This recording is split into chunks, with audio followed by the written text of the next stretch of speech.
Hello mga Lodi Cakes. For today's video, ang topic natin is kung paano nga ba i-unsubscribe or i-cancel yung membership or yung auto-deduct ni Netflix.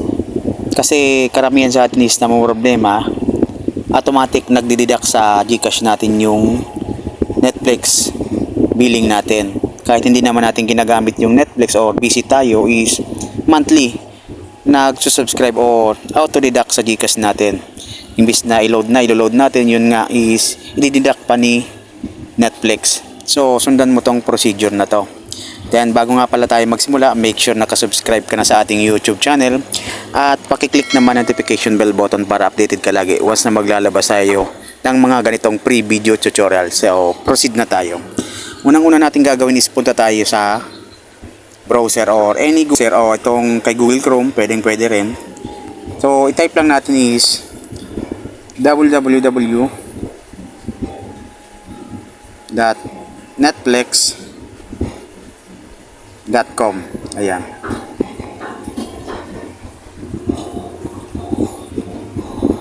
Then kailangan nga pala is mayroon tayong legit na internet para makapag-login tayo dito. Kasi nga is ilalagin natin dito yung Netflix account natin para ma-open natin yung Netflix natin. So reload lang natin kasi nag-loading yung signal.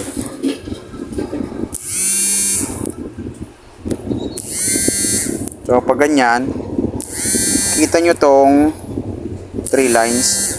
Ayan. Punta tayo sa account. Then scroll down din natin. Scroll down.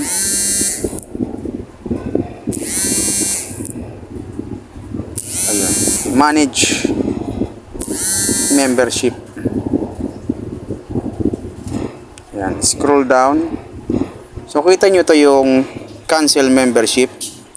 Ika-cancel lang natin to ito. Ayan.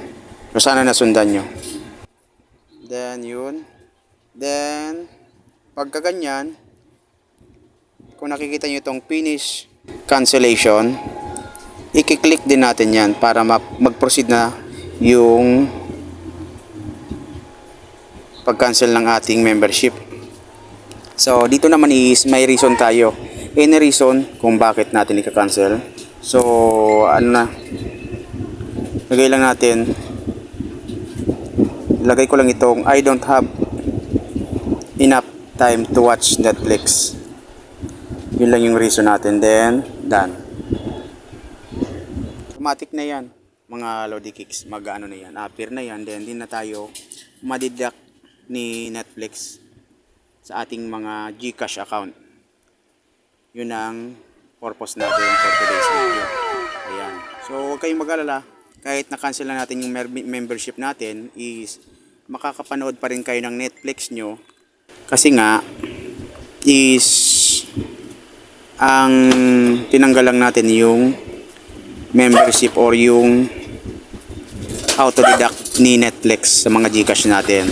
Kung meron tayong previous na account na hindi pa na-expire kay Netflix, mapapanood pa rin natin yun. Yun ang purpose natin. Matanggal yung auto-deduct ni Netflix sa ating mga GCash account. So, hanggang dito lang yung video natin mga Lodi Cakes. Kung nagustuhan mo tong video natin, or like and share mo din sa iba para matuto din sila. Maraming salamat. God bless.